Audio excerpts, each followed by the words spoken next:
प्रसादाचा शिरा कसा बनवायचा तर मी तुम्हाला दाखवते। तर मी इथे साजूक तूप पहिले टाकून घेतले 2 चमचे।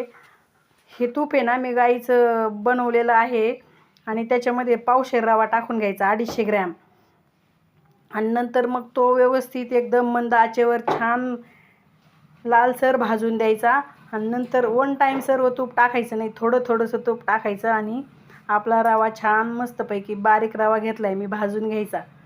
रवा भाजतोय थोडासा तोपर्यंत मी इथं विलायची आणि थोडेसे बदाम थोडेसे चेचून घेतले, जास्त नाही। आणि इथं आपला रवा भाजतोयच तर मग रवा भाजत आला तर त्याच्यामध्ये मग गरम मी कोमट दूध करून घेतलेलं होतं ते दूध टाकलं आणि थोडंसं अर्धी वाटी पाणी टाकलं। परत आपला रवा व्यवस्थित छान मिक्स करून घ्यायचं, त्याच्यात व्यवस्थित सारखा छान फिरून घेतला म्हणजे त्याला छान होतो। आणि मग नंतर एक वाटीभर मी त्याच्यात साखर टाकली। साखर टाकून परत तो रवा छान मिक्स करून घ्यायचा आणि नंतर आपण जी विलायची पावडर आणि बदाम अर्धे मी कट करून घेतले होते ते त्याच्यामध्ये टाकून घ्यायचे आणि छानपैकी वरतून परत साजूक तुपाची एक धार टाकून घ्यायची चमच्याने आणि हा आपला प्रसादाचा रवा तयार।